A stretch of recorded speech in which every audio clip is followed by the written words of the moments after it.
Hello everyone, I'm Dastur Adam Daniels of the Dakhma Angra Mainyu. We're putting out information about our religion, helping codify things.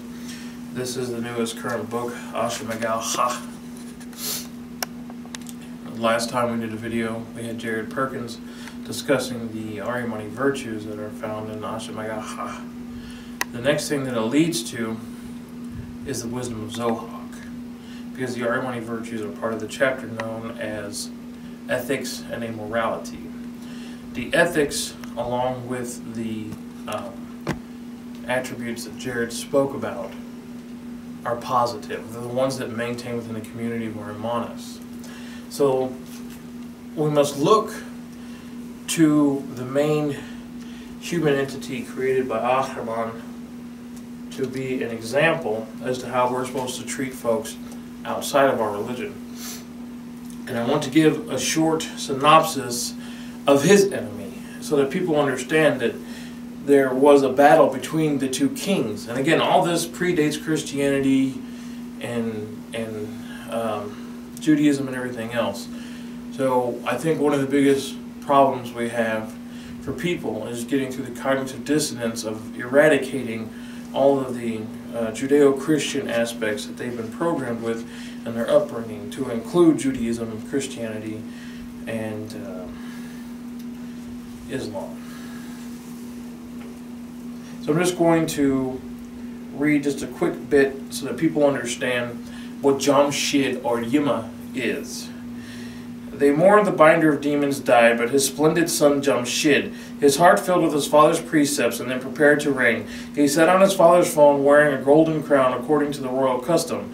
The imperial far was his. The world submitted to him. Quarrels were laid to rest. All demons, birds, fairies obeyed Jamshid's commands. The royal throne shone with its luster. The wealth of the world increased, and he said, God's glory is with me, and I am both prince and priest, and I hold evildoers back from their evil, and I guide souls towards the light. So this starts the conflict that Ahriman is having amongst men, and the purpose and the creation of making Zohok, Ahzi Dahaka. Now, what he's talking about when he's saying he's the priest, he's the prince of the world, leading God's men, we're going to go to the Avesta, which is the Zoroastrian holy book. Notice it's not the Zandavesta, which is the Parsi version, but the original Avesta, as best as it can be translated. And I'm only going to read a short tidbit about this. And what we're reading is the Vinedad, Fangar 2, or Chapter 2 of the Vinedad. And what most people need to understand is that there was a contradiction. And we'll get into the contradiction with my book, but right now what I want people to understand is that Ahura Mazda and Yima, or Jamshid, came to that he would spread the law. He wouldn't be a priest, he wouldn't spread the religion, but he would spread goodness. And he would expand the world for Ahura Mazda. And it's here, it says, I am not the creator, nor the teacher, nor the recorder, nor the bearer of the laws. Then Ahura Mazda says, then, enlarge my world, make my world fruitful, obey as a protector, nourisher, and overseer of the world. And then Yima agrees, I will enlarge thy world, I will make thy world fruitful, I will obey thee as protector, nourisher, and overseer of the world. And that's when he was given the golden rod or spear, and also the golden plow. But we'll get into that later. And so what happens is Yima creates the different lands and expands the world. So I'm going to take an excerpt from the first step towards Ahriman, which is where we have our creation ethos, our creation mythology. Notice I'm using the term mythology and not religious scripture. This is an understanding. Mythology is a moral teachings conferred or conveyed through a supernatural or super creationist ideal.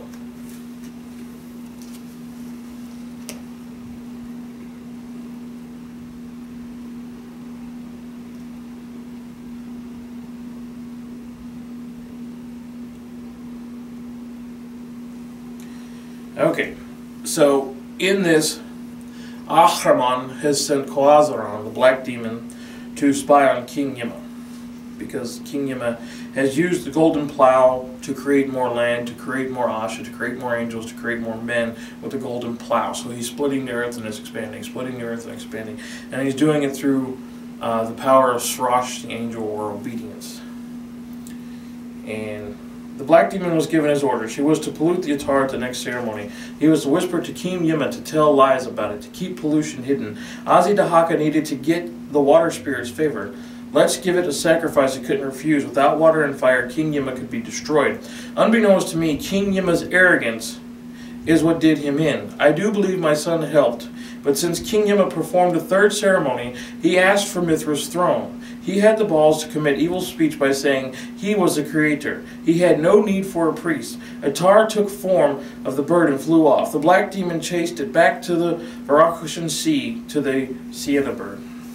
And what that is stating is that as Yima rose to power, he did start proclaiming self-godhood because he had control of both angels and demons. And this is why some historians lead Yima or Jamshid back to Solomon.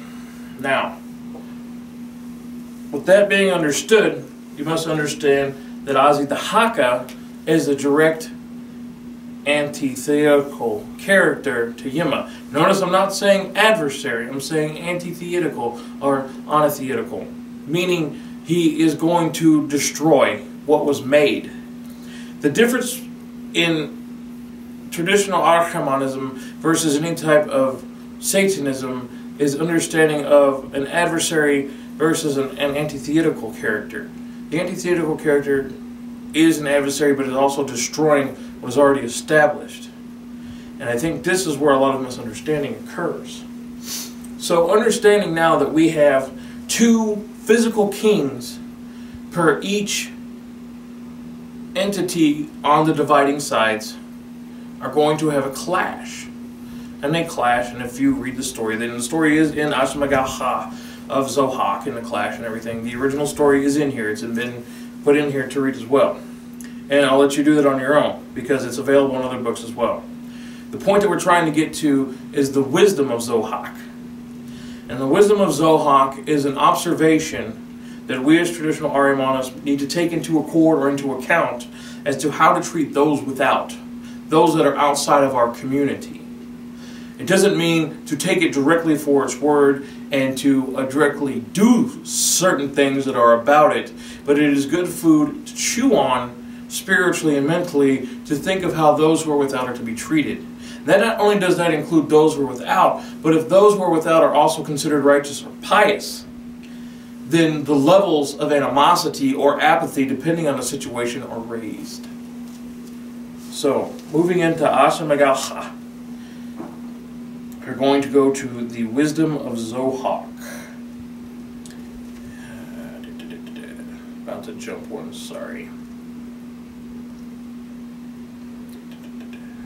And immediately after the chapter of the Wisdom of Zohok is the story of Ahzi Dahaka, just so everybody understands. The chapter about the Wisdom of Zohok is called External Amorality, as we spoke earlier. I'm just going to remove this cover for now. Okay. The 10 precepts of a priest of Zohok, who is the injurer of God's world, a diminisher of his creation, who is wickedly unkind against above-tale universally beneficial precepts of Jamshid of the good faith. So these are Zohok's precepts that attack Jamshid and Jamshid's God. First, against the precept of Jamshid the Almighty as the creator and protector of the universe, Zohok has called him the injurer of the universe. So Jamshid is actually injuring the universe. Secondly, against the precepts of Jamshid not to look into the dev as a bestower of worldly prosperity, Zohok has advised men worship the devs as bestowers of worldly goods. So you're worshiping the devils to attain your worldly goods. Devils, devs, deva, the entities that are connected to Ahriman. Thirdly, against the precepts of Jamshid is to hold justice as high importance among men. Zohok has spoken against justice and upright, Decision has advised people to do injustice instead of justice. This leads to vengeance versus, like holding courts to find if somebody's guilty or not. If somebody has crossed you, you seek vengeance in the best way you see fit. This is part of our teachings. Fourthly, against the precepts of Jamshid to behave conscientiously in every matter. Zohok has advised people to unrighteously and disgracefully in every matter. So when you're dealing with the righteous, so that when you're dealing with the pious, to be disgraceful, to show them contempt, to show them apathy, to not care what they have to say, to not engage them, but to be unwilling to deal with them at all. Fifthly, against the precepts of Jamshid regarding eating with people in a brotherly spirit, Zohok has advised people to be greedy and lead lives like his own, selfish. In other words, you're supposed to gain your worldly goods by through the worships of demons and to continue to elevate yourself through whatever means, spiritual means, physical means, wealth, whatever it is that you choose to raise yourself, and you being your own God, you being the own judge of what you do. And you use the demonic or the divinic forces to attain that will, and that be your will.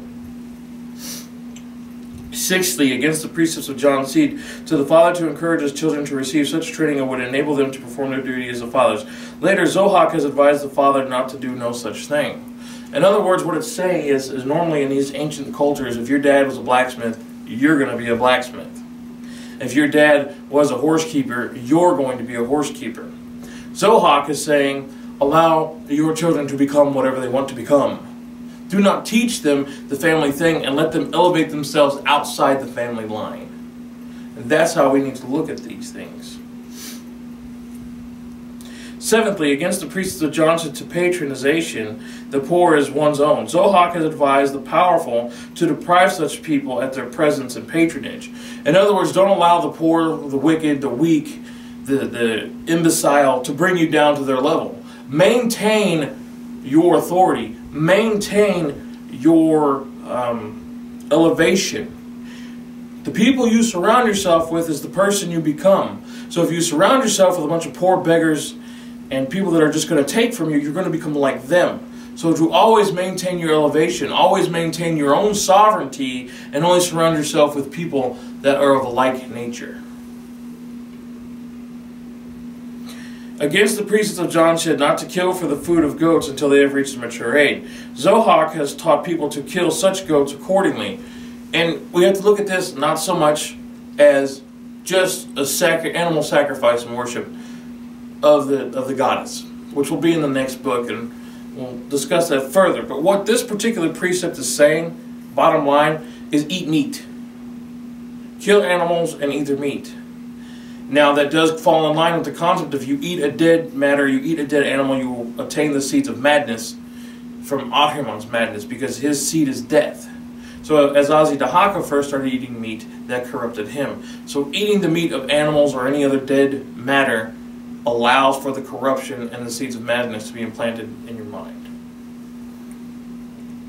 Ninth, against the precepts of Jamshid to remove dirty, malodorous things in a distance from men and cattle lest they be injured. Zohok specially recommended that bloody sacrifice of godly and pious men before the shrines of the dead. Again, this goes back to what we're saying. We don't want to do this directly.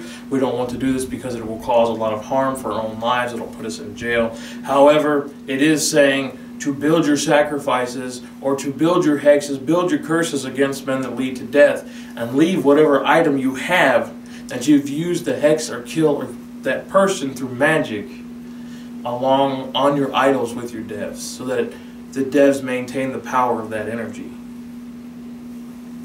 Tenthly, against the precepts of Jamshid to lay by corn in summer and winter for men and cattle. Zohok has advised people to be cruel and revengeful and to slaughter men. And what this all boils down to, in the concept of Zoroastrianism, corn is the most effective weapon against Deva because it's ordered, perfectly ordered, naturally ordered. And so that order disrupts the chaos. And so what it is saying is you're looking at a time where life and death were different. Life was not valued. And as far as Zohok was concerned, instead of using natural defenses such as corn and stuff against your enemies, Zohok is saying just go outright and kill your enemies, destroy your enemies. Take your vengeance on your enemies. Lay a path of wretched wickedness, murder, violence, and blood so that other enemies will not approach you. And that's how you defend yourself, you defend your kingdom, you defend your community. And all these things line up with the precepts or the wisdom of Zohok. There's more in the chapter that expound more upon the religion itself and the rest of that chapter, and then that chapter moves into the story of how Zohok became Ahzi Dahaka, which is also very important to this religion as well. But like I said, I'm going to allow you to find that story because it's easily findable should you choose to read that. It's in the Book of Persian Kings. It's independently on the internet. All you have to do is just look up the Demon King Zohok. You get that information.